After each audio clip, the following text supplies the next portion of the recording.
In this tutorial, you're going to learn everything that you somewhat need to know about a standard sine graph. So if you're looking for a crash course, then you're definitely in the right place. Hi guys, Levi here from Bright Young Brains. So with trig functions, specifically our sine graph, we know that this is the standard picture.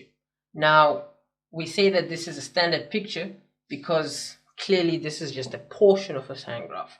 A sine graph goes all the way to negative infinity and goes all the way to positive infinity. So with our standard picture, right, we know that with a standard picture comes a standard form. There we go. So with that standard form, we can clearly see that there are four pieces of information: A, B, P, and Q. So the first one is A. A, we can refer to that as our amplitude.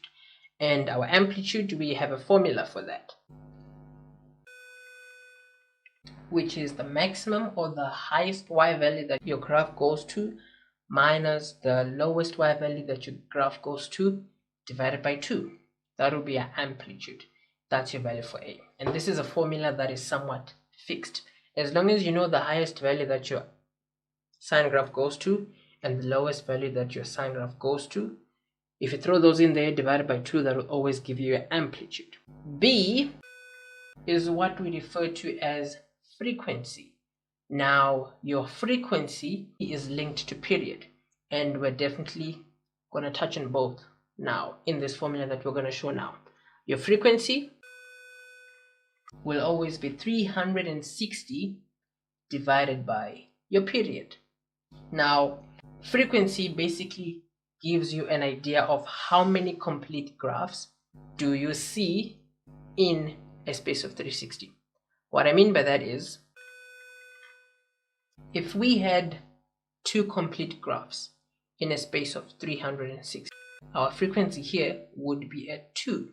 Reason is, our period for a complete graph will be 180. So from the top, frequency refers to how many complete graphs that you see in a space of 360. Period refers to how many degrees it takes you to get one complete graph. So what that means is, for a picture like this one, our period is equal to 360. The reason is, in a space of 360, you have one graph, or in the sense that it takes 360 degrees for you to get one graph.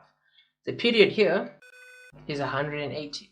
The reason is, it takes you 180 degrees to get one complete graph. So frequency and period, those are somewhat linked in a way because of this formula there. So in your standard form though, you will be able to see amplitude, you'll be able to see what frequency is. There's no certain number here that's going to give you the period.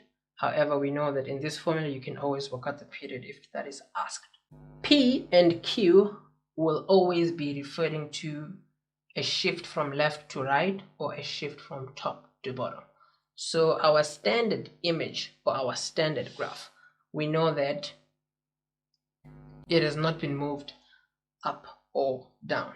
So your P and your Q value, those will just be referring to a sine graph that has either been moved up or down or left or right. So to give a visual representation of that, if you had an image like this one, it just means our sine graph has been moved up by 1 unit because the standard one is at 0 there. So if you see that your graph is somewhat starting at 1, it means that the graph was shifted 1 unit upwards. Now that would be an effect on Q, right? Q will be telling you how many units up or down a standard picture has been moved. So Q is just a shift from top to bottom. P is a shift from left to right. So if this is our standard picture, say our graph was moved 90 degrees to the right, this is what you would be seeing in a space of 0 to 360.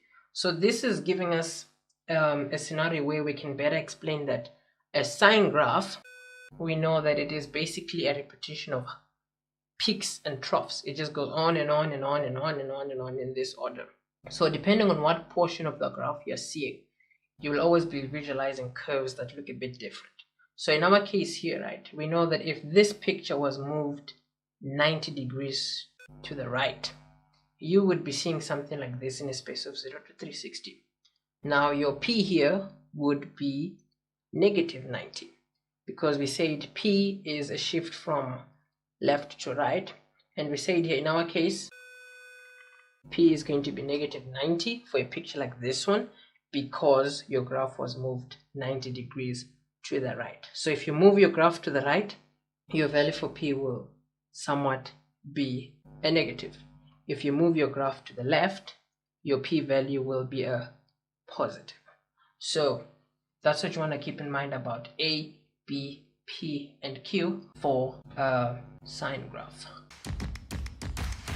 Now with all three graphs, we know that they also have their own domains and ranges.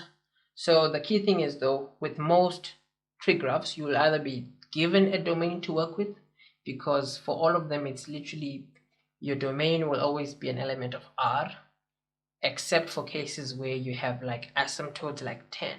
So in our case here, our domain for our sine graph or a standard sine graph without any restrictions, X will just be an element of R, because a basic sine graph with no restrictions goes all the way to the left, all the way to the right.